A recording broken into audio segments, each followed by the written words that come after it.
seperti apa sih sampai terbersit untuk film ini gitu loh, dan bagaimana susahnya sih saat syuting?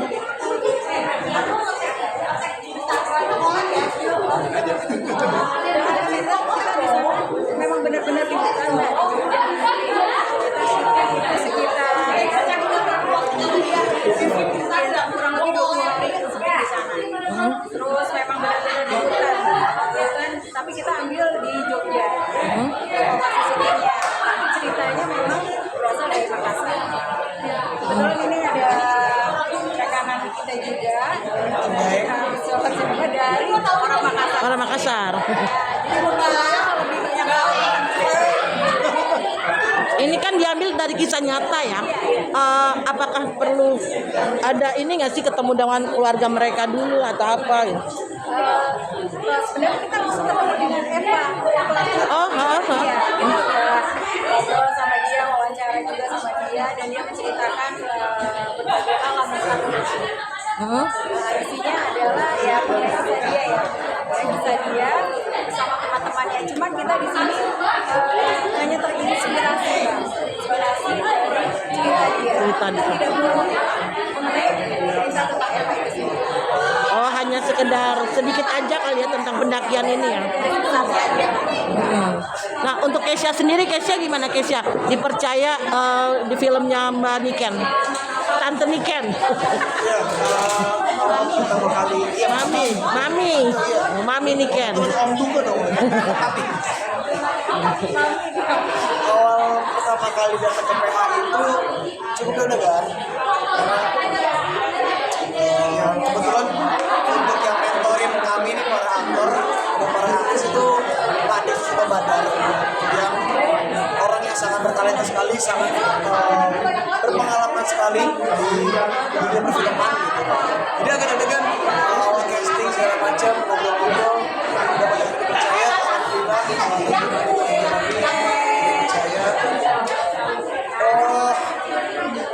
Kalau dari segi cerita sih sebenarnya dari sisi aku cukup ada beberapa diskusi yang aku lakuin bareng Pak Ade juga soal cerita karena kan ini cerita terinspirasi yang pastinya bakal ada adaptasi dari segi obrolan, dari segi jalan cerita dan lain-lain. Dan akhirnya setelah menuju kesepakatan nyaman banget syutingnya di Hutamanagama di Jogja itu ngarisnya sama sekali. Toilet jauh ada, baru ada 1 kilo kan. Angker juga.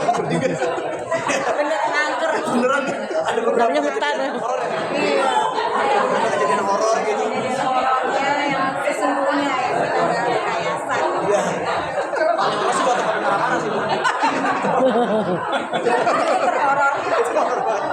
Ya, jadi bagaimana aku terus teman-teman yang lain, karena kami kan aslinya bukan pendaki beneran.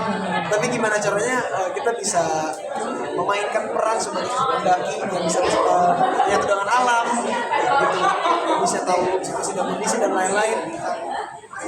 Cukup menantang juga sih pas awal pertama kali ke lokasi syutingnya, karena memang curang, tandus juga. Udah gitu gelap, gak ada penerangan cuma dari genset sama lampu senter. Terus dari sinyalnya kok hilang ya udah. Gitu. Tapi Kesha ada cerita unik gak sih, atau cerita horor yang tadi kamu bilang itu seperti apa sih? Oh, cerita ini sih pasti sama bulan setan apa nih? Kalau horornya sih kebetulan nggak kena. Alhamdulillah nggak kena. Yang kena itu si Ilham ya. Sama Asyira. Oh, Asyira, teman-teman kamu yang lain. Mereka itu udah penampakan, ada yang nggak bisa tidur, ada yang tiba-tiba ke kamar segala macem. Ketok katanya. Ya, mungkin apa ya? Oh, kurang aktivitas spiritual jadi nggak tahu mereka kena gitu. Oh, dia soalnya kalau udah tidur ya langsung Iya, betul sih kalau tidur nggak bisa dibangun. Dan ini mungkin pengalaman kamu pertama kali ya? Kalau untuk gunung tidak pernah, tapi cuma gunung gede waktu itu di Jawa Barat. Cuma medannya emang beda kali, medannya beda. Dan suasananya pun berbeda sangat dengan apa yang pernah aku alami. Nah mungkin ini yang ini nih produser maupun ininya memilih Keisha untuk ikutan di film ini apa sih?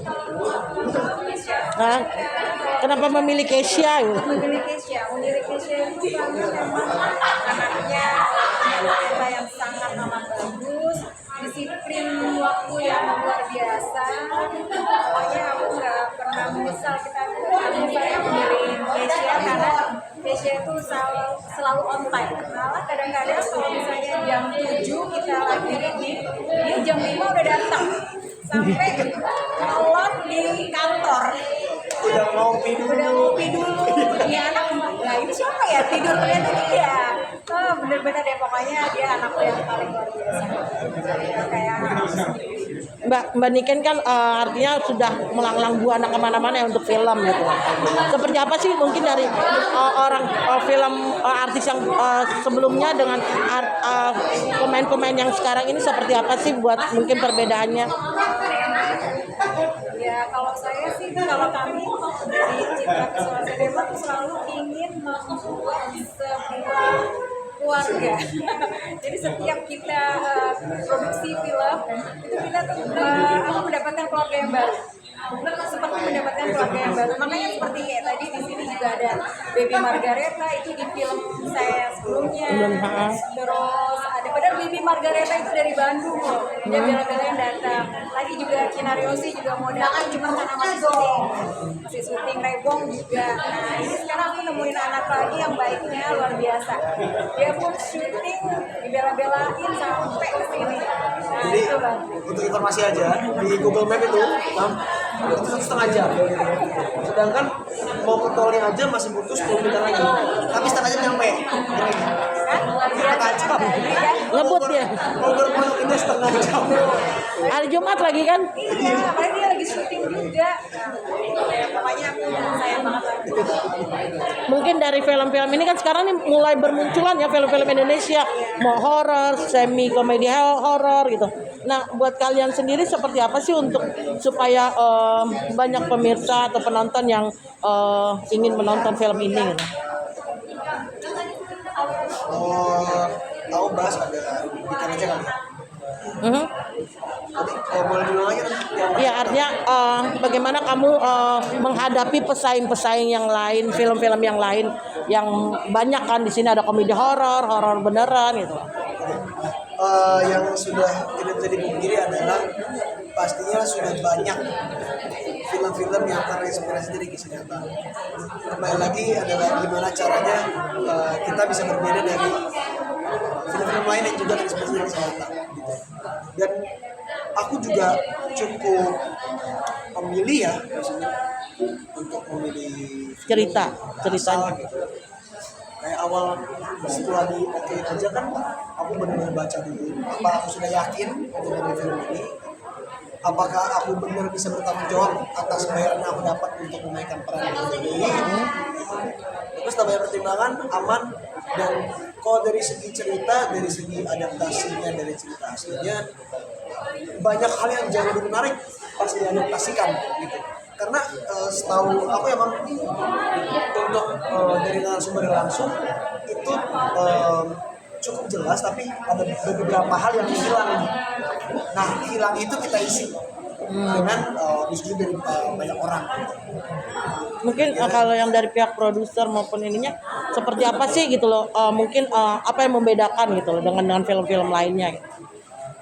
Tentang film ini karena memang kisah itu memang pertama memang dari kisah nyata, dan menariknya ada satu hal kebaikan yang didapat dari seorang yang bernama Eva, karena kebaikan hatinya itu dia bisa menjadi inspirasi buat kita semua bahwa kebaikan hati itu pasti akan ada hal yang beruntung, hal yang keberuntungan. Tapi artinya film ini ada percintaannya juga atau semua? Ada percintaannya juga, ada menegangkannya juga ada, terus ada kebaikan hati seorang Eva gitu, itu ada. Jadi Sahabatan. Dan yang pasti jarang banget ada film yang berani atau mau mengangkat tema-tema pergunungan kayak gini. Setahu gue yang terakhir itu Five Feet Apart ya. Yang terakhir itu ya, yang Robin Smoke. Oh, sekolahnya baru.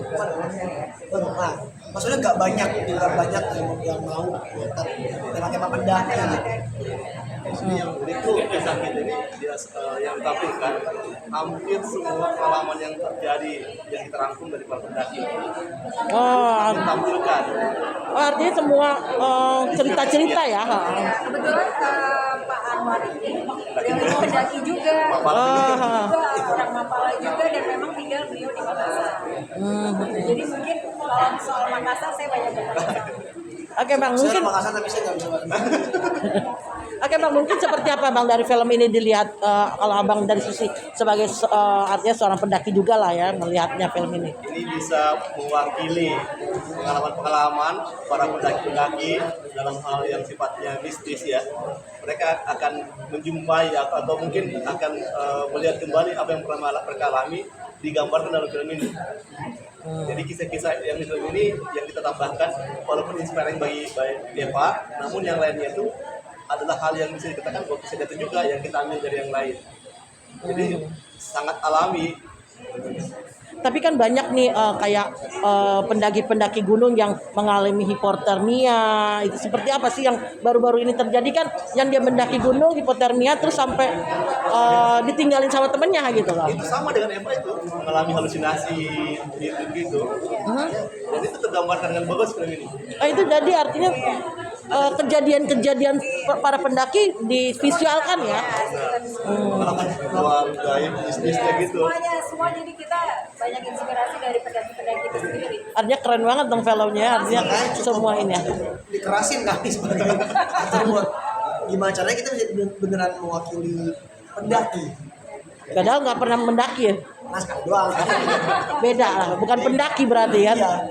Oke, untuk nonton film Eva pendakian terakhir ini kapan dan di mana aja?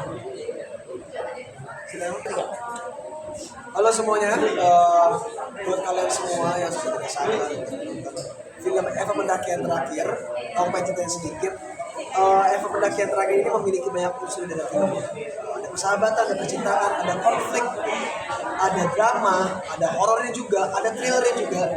Jadi cukup lengkap untuk digabungkan satu film. Dan yang pastinya film ini yang dibintangi oleh aku, ada Bulan Suprena, ada Excellency Thomas, ada Ashina Samita, dan juga ada Irfan Santoso. Kita di film ini cukup kerja keras. Dari segi ceritanya, lalu kasih sedikit sinopsis saja. Eva ini punya teman 4 orang, yang dimana mereka berlima.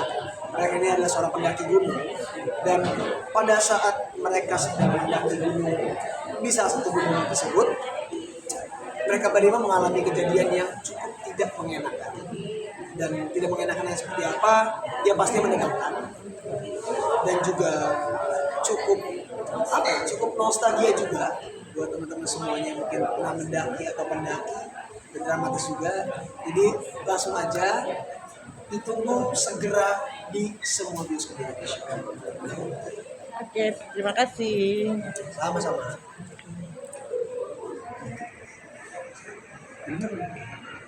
Tadi sini, oh iya.